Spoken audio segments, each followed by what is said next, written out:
Hello, everybody. Welcome. So let's begin. Name the tune. Name the artist.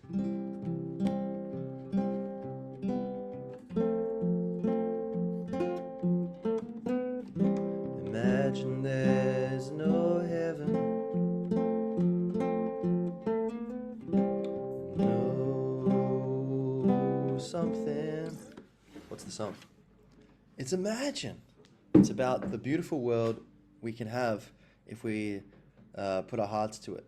But you got to balance being okay with the universe and understanding everything has a kind of rhyme and reason to it on the fundamental level. Actually, you don't need to do this, but if you want to really properly solve the problems, at least a minority of people need to have this awareness that there's all these things that shouldn't be happening that are bad on one level, but ultimately everything's fine in the big picture. And when you're aware of that, you can ground yourself in proper inner peace, and then your consciousness will function clearly, and you can actually solve the problems from, the thing of like you can't solve a problem with the conscious level of consciousness that created the problem. So guitar is going to be put slightly to the side while you digest that. Think about that. Okay, so now talking today about the balance between immigration and then loving everyone and having that balance of like, immigration, so which is kind of embracing people, and also native rights, so the rights of people who are already living somewhere. So this is kind of life's a bit of like a fractal, like it mirrors itself at different levels. Like, the galaxies resemble atoms, the electron cloud around the center of an atom. It's a bit like, the galaxy is orbiting the center. And in a similar way, think like, you have your house, and you could say, it's all just land, this is all social constructs. But basically, come on, like, we all basically agree you have the right to your space, and then other people, you worked and you earned and you've been here, and so this is your space, and we don't all want to be up in each other's faces all the time, so other people can request to come into your space, and if they're friendly and, if you feel like it, they can come in, but they can have their own space, and then, they can choose who they let in or whatever. And so, and people do let each other into each other's homes, and it's a beautiful world. We're all, connecting. Most people are really nice. And in the same way with countries, the country has the right to choose who comes into the country. And most of the time, countries let people come in, and, I guess, that depends. But so, I'm just going to go through like the basics of what I think like the balance of these things. I've mentioned it in previous podcasts, but just going to focus on this thing alone here. But basically, like, in Ireland at the moment, there's like these crazy protests going on where like, crazy situations where like riot police have been deployed against protests in Newton Mount Kennedy, like, this in Ireland, in a small town, and they want to put in another, without asking the locals for permission. All the locals are like, we don't want this. And there have been many places like this, like Rosscray. There's all these places where the locals are like, hey, we're a small little place. We don't want a bunch of people from we don't know where being put, onto the land. It's been shown from government documents, a lot of these people are economic migrants. They're not even asylum, they're asylum seekers, but not genuine refugees. So that's a problem. But then you also have the thing of, in general, we know from even in Ireland, go to certain areas of Dublin, there's a cycle of deprivation and then bad behavior. And so when you're deprived, materially deprived, there's alcohol abuse, just poverty, lack of education, sexual abuse, whatever. People, they're not on their best behavior. They're sinking down to a kind of primal state of mind more. The people who, on the fringes, they can, they start behaving badly, and then that can feed back and cause more problems in the neighborhood. So you can have a situation where poverty creates bad behavior, which then creates more poverty, which creates more bad behavior. And it's hard enough sorting out these feedback loops and kind of getting things moving in a good direction, even without immigration. But then what the government of Ireland is doing, and many countries around the world, against, the citizens don't want it, against the democratic wishes of the citizens, is just bringing in loads of people from all these parts of the world where there's actually a lot of pressure. And, apart from the fact that a lot of these cultures have significant differences And so you can only integrate so much of these genuine differences in the way people believe and behave.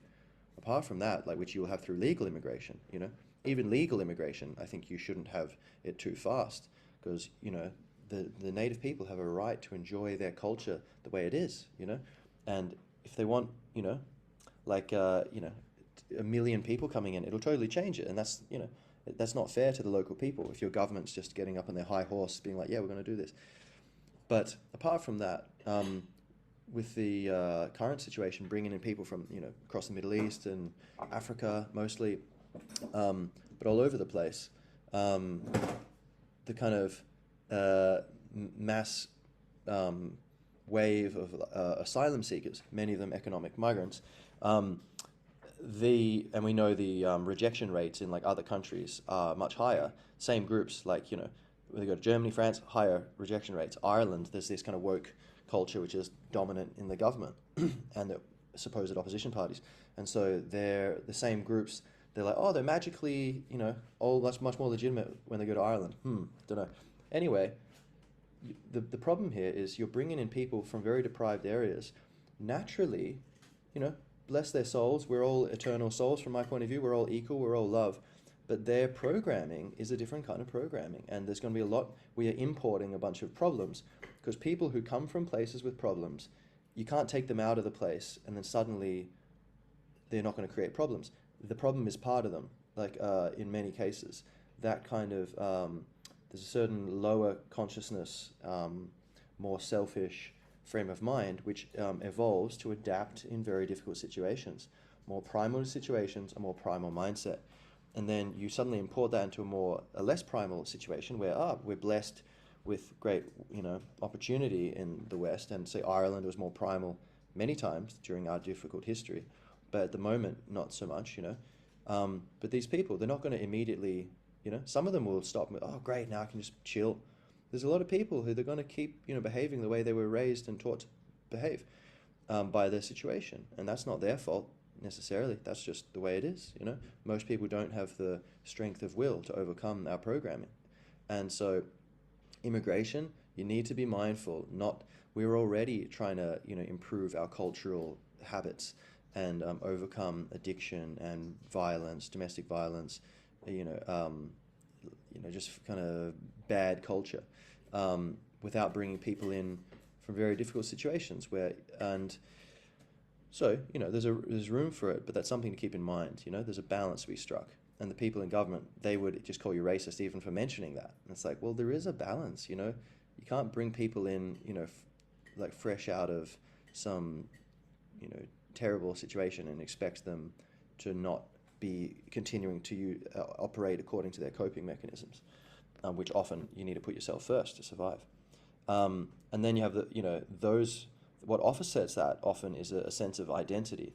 But, say in Ireland, there might be people who are like, oh yeah, I'm a bit rough around the edges, but they see someone, they're like, oh yeah, but this person sounds like me, they look like me, they're Irish, yeah, okay, our forefathers were fighting the English together, and yeah, all right, and it dampens down that potential for predation and conflict. But then you bring in someone from some other culture, and both both the local person to them, but also some local thug or whatever to them will be less sympathetic, and them to the locals, like the thugs among them are going to be much more like, well, maybe these people, who are these people? I don't even know this, but you can see like human nature. There's much more greater potential for conflict. And if you think about the world, another point just to throw in out of nowhere, sort of, is if you love diversity, as I do, I love diversity in my diet, in music, friends, all kinds of friends. I love, I teach English, and I meet, there's all kinds of people from all countries of the world. I love it. It's great. It's amazing. And I'm always one-to-one, I treat everyone with respect. I love everyone. But that doesn't mean, and sometimes it's funny, I think, man, some of these people might think, like, what if they heard me talking about immigration in general? And some of them are aware now that, and there's a thought like, oh, I hope they would understand. It's not coming from a hateful place, but there's a balance you need to strike where you can love people individually, but that doesn't mean everyone should come in your house or everyone should come in your country. Even if there are many benefits to immigration, you know, like my partner is Czech and she's gorgeous, and our child is, you know, Irish and Czech, or, you know, Australian, Irish, Czech, um, and that's beautiful. You know, my good friends, like, you know, half of them, they've got like foreign girlfriends, or, you know, and that's all great, you know, amazing, what, no problem. But and there's, you know, many benefits. There's many cool people who are from Egypt, or they're from, you know, Latin America or China. You know, that's all great. And there's a bunch of these people already in Ireland, and they're already giving these gifts. But if 22% foreign-born is giving this gift, do we really think we are going to get a greater, you know, if we bring it to 44% foreign-born, are we going to get twice as much gift? No, we're probably going to get half as much gift because it's going to put pressure and take away the native gifts. And to be fair, probably like 11% foreign-born would have the same level of gift, because a lot of this stuff is cultural contribution. And you know, maybe, I don't know what the exact level is, but like there is, and, you know, I'm not saying, you know, like the native culture is better or anything, but it's like, it is the native culture. It is the way of being here, you know, and people love to travel. I think people coming to Ireland these days, I wonder what the Americans are thinking, like, oh, Ireland's a bit different to what I thought. I thought it's all like Irish, you know, like it looks quite different, you know, and think about that. Like, you go to Japan, it's great that it's Japanese and it's different. I wouldn't want to go to Japan and it looks Irish. Like, well, that's kind of boring. Where's the diversity? You know, this is what I was saying before. So actually, ironically, if we have this kind of global, like, complete melting pot thing, even if that's what the locals wanted, and in most cases it's not, go to Nigeria, they're not going to be like, oh yeah, imagine they were like, oh yeah, we've got 22% foreign-born people in Nigeria. How amazing is that? Aren't we getting more diverse? Let's get even more. You go to Swaziland, they're like, oh, yeah, one day I think the future of Swaziland is just everyone's just mixed together. And you go to, you know, Saudi Arabia, and like, yeah, I mean, like, we're all just people, you know, we should just mix to, you know, we're getting in more and more people from Pakistan and from Hungary, and go to, you know, China. They're like, yeah, we got people from all over the place, but it's not happening. They don't want it. It's only happening in the West. And because I think there's this guilt about the empires, but those empires were just the latest empires. The whole world's been having empires. It just so happened that as the wheel of progress was going, when, you know, the people who were in the driving seat of empire kind of globally were on the up, happened to be in Europe when technology reached that point. That could easily have happened with, you know, Asians or Americans, you know, Native Americans at that point, and they would have conquered the whole world, and they would have. It's just the human.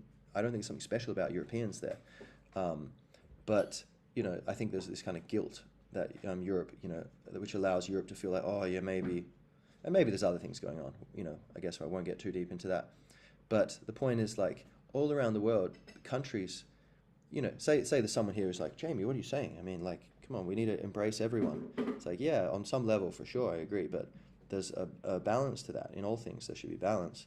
And are you in favor, say, you know, for example, even like Qatar and Dubai and, you know, Bahrain and stuff, the Gulf states, they're not taking in refugees from Syria.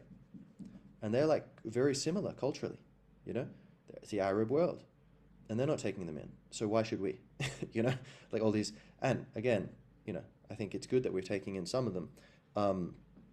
But there's limits, and, you know, there's limits on the current situation. We have limited resources. There's like schools are, you know, crowded. There's many Irish people on the street, you know, aren't getting proper support from the government, while foreigners, many of them economic migrants who aren't genuine refugees, are milking the system. This is a fact. It is happening, you know, to a huge extent.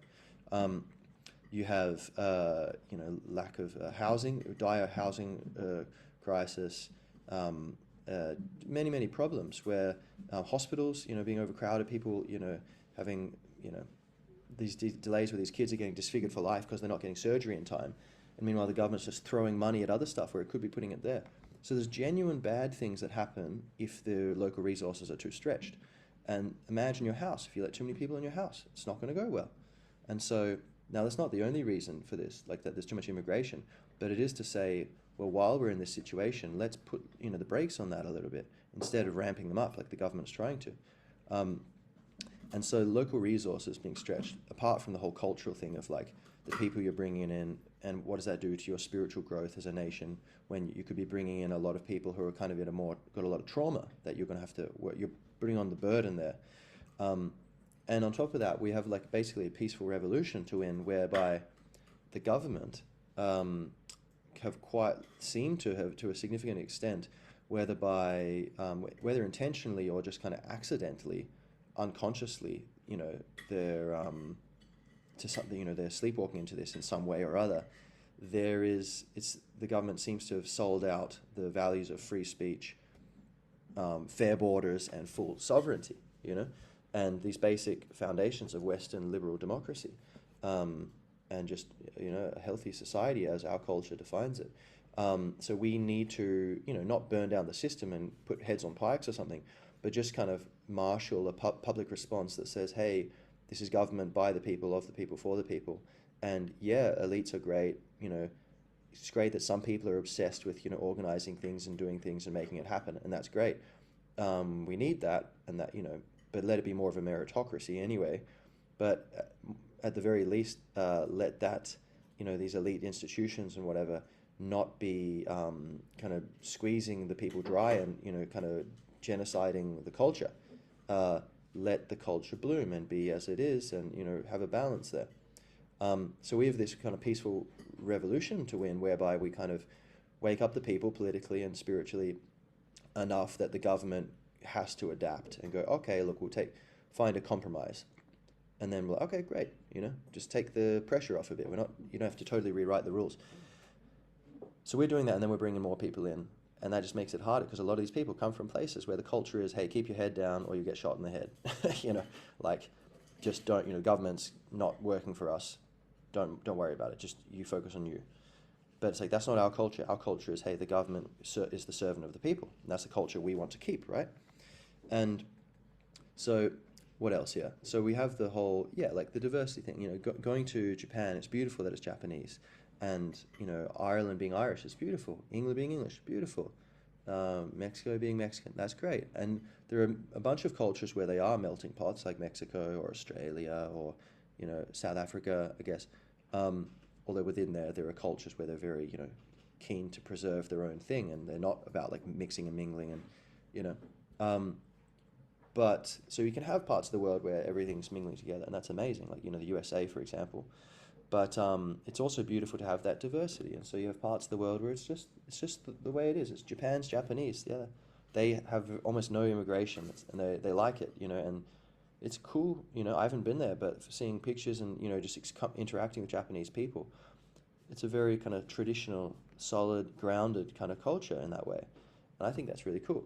And if we're like, oh yeah, restricting immigration at all is bad, you must be a bad person, you must not have enough love, you must be kind of got some tribal program gone wrong in your head, and you're not thinking clearly, then for one thing, you're calling all those people racist. So you're calling a bunch of brown people racist, so be careful, like, you have to be fair, like, because that is the dominant attitude all around the world. The vast majority of countries, basically everywhere except Europe, more or less, or the West, is like, we want the native culture and the native people to have their rights. You can come in and be a guest. Maybe in time you could even naturalize, become part of us. In many cases, Saudi Arabia, they're like, or Oman, they're like, people have been there, the third generation, they're still not citizens. They still have the second-class citizens, so to speak. They have less rights than the natives. And you could say that's wrong. But I think, I don't know, that wouldn't be the system I would devise for my country, but I understand it. Oh yeah, that makes sense. They're the native people. It's their home. They're the collective ownership. It's kind of like a corporation, They have like a stake in that through their ancestral, work and experience. But even the countries that are like, come in,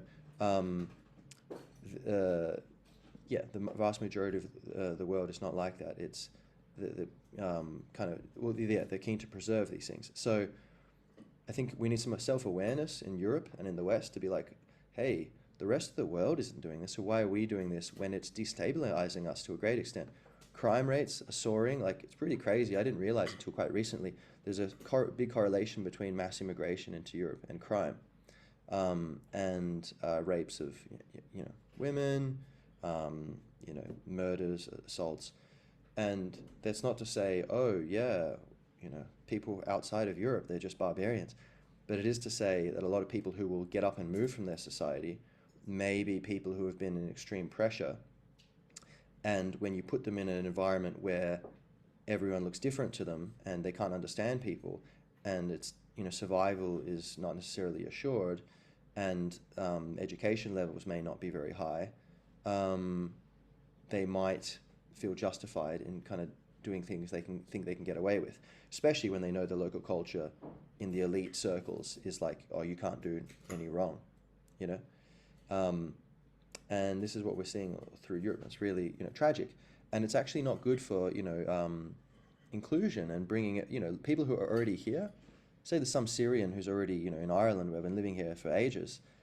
If, bringing in more and more people into Europe and destabilizing things culturally, economically, in a security sense, is that good for these people who are already here?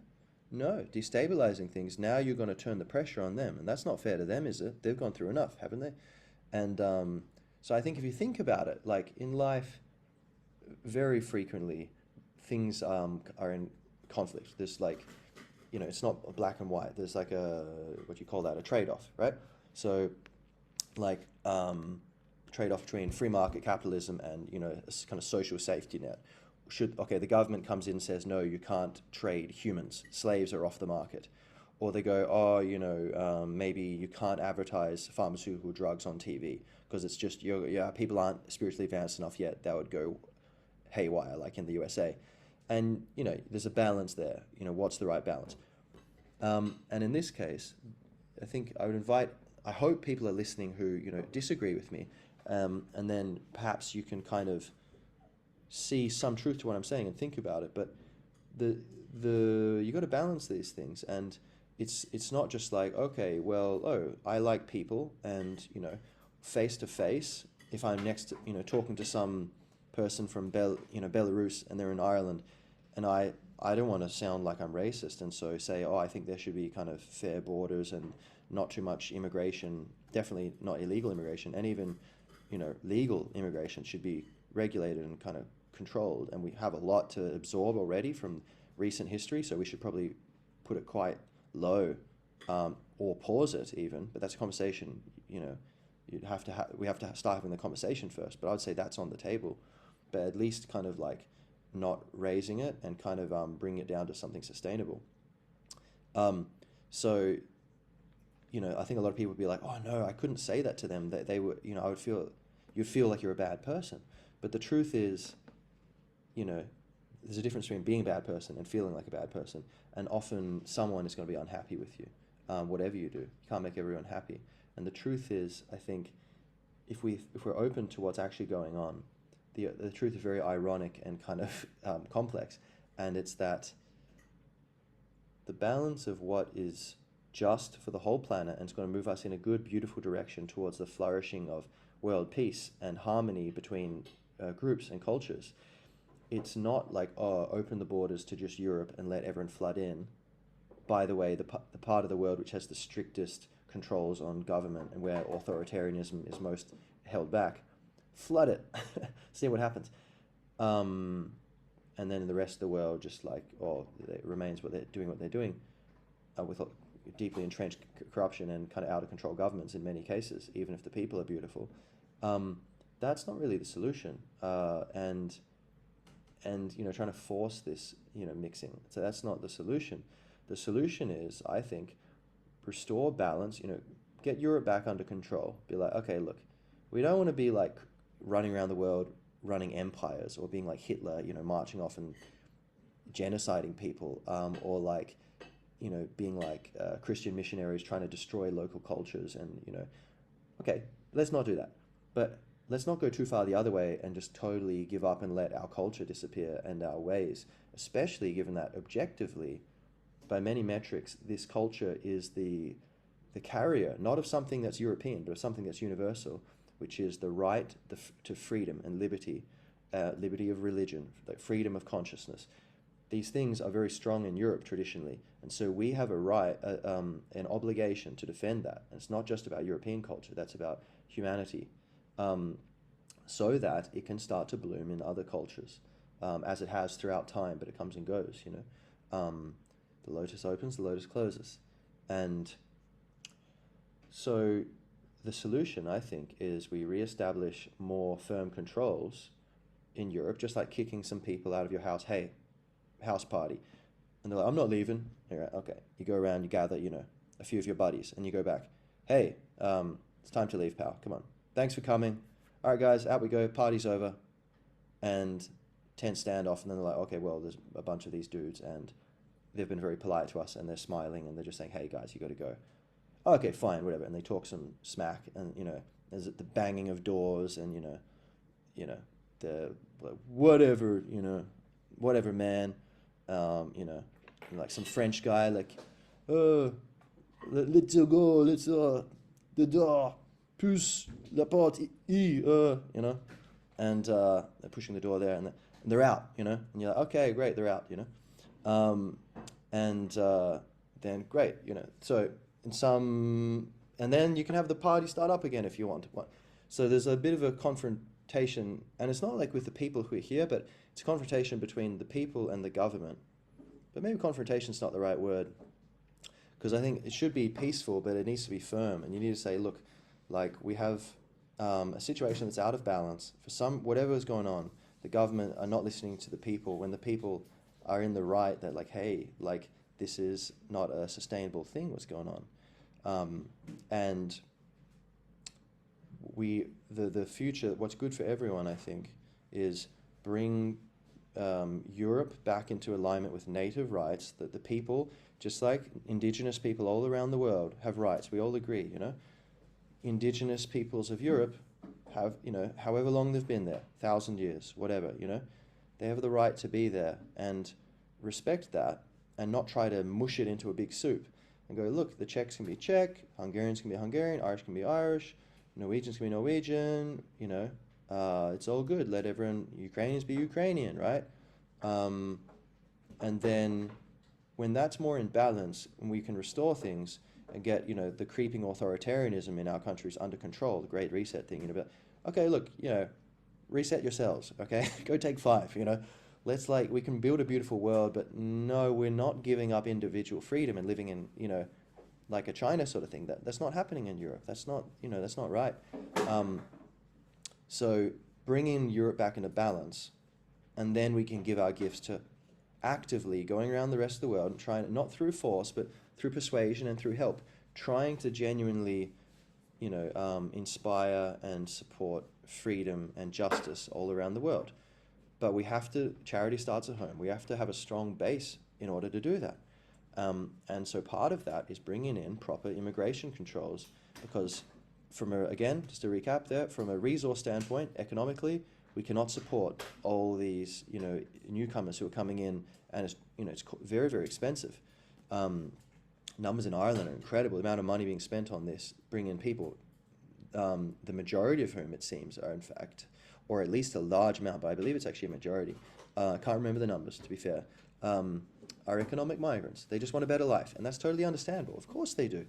But it's not their fault. It's the government's fault for letting them in. The government should be, we understand you want a better life, but sorry, you're going to have to try to improve your country. Like, we're doing our own thing over here. We've got some stuff to work out. So bring in those controls, and so that from a resource standpoint, we come into balance. Cultural standpoint, we come into balance. We're dealing with the death of God, you know, decline of Christianity, and trying to find a new system of meaning and spiritual connection to nature and each other. There's a lot going on. We don't need to keep stirring up more elements. It almost looks like, you know, that's why some people think it's intentional, you know, and to just cause chaos, to undermine, you know, the traditional culture of freedom, and so people are more able to be controlled. You can understand why people would think that, right? And so, you know, cultural, economic, and security, like with the crime rates, and in general, like if there were a war, like, and we're in this situation, that's not so good. You know, you want a stable society that knows who it is in that kind of situation. But never mind a war, just like, and please God, let's just have peace. But like crime, there's a real problem. It's very tragic. So many of the stories you hear where it is connected to people coming from deprived places, moving in, and, you know, there's a correlation there, you know. That gangs didn't used to be slinging bombs at each other in Brussels, you know. Or is it Brussels or is it Sweden, where there's this huge phenomenon of bombings, like between gangs who are like, you know, immigrant gangs. And there's many beautiful immigrants who aren't bombing places, of course. But it's just, we need to be aware of the overall thing. And certain groups are among legal immigrants, okay, you could control that very easily, right?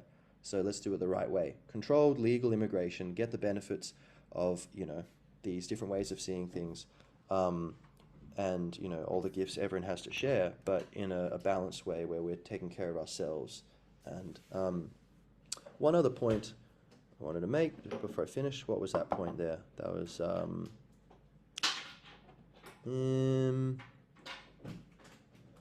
let me see here.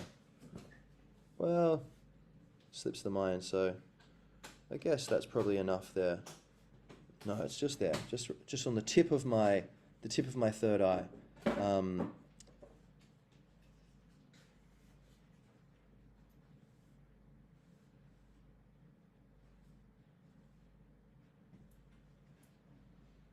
Yeah, I guess maybe just something along the lines of like, it's very useful to put yourself in the other person's shoes, flip things. Imagine, you know, you'd arrived in Uganda, right? Because for a better life, they had better opportunities there.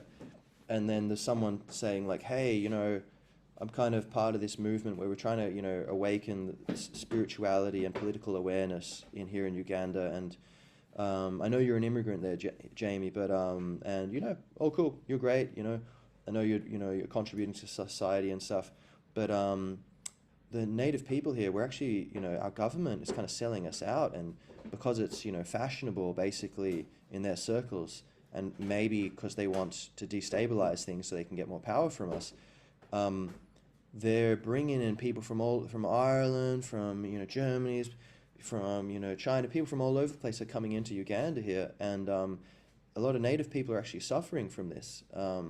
And so we want to bring things into balance and say only legal immigration and not too much, because the Ugandan people have a right to be here. Now, can you imagine going, you racist? You know? Of course you wouldn't. That would be crazy.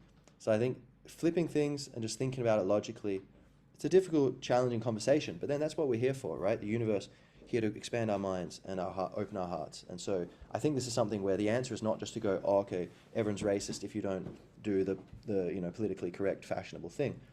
It's like, actually, you're doing a disservice to people, humanity in general, and immigrants everywhere if you are out of balance. And, you know, I'm an immigrant to Ireland, although my parents were immigrants to Australia because they were Irish born, you know. So I'm a re-immigrant, you know. You know, immigration has many benefits, but it must, like all things, you know, everything in moderation. So, okay, that's it for now. Gormila Marguiv, arigato gozaimashita, Sheshe, merci beaucoup, grazie mille, what else we got? Gracias, spasibo, Dziękuję, dziękuję, dankeschön, dankjewel, oh, what's that? What is it?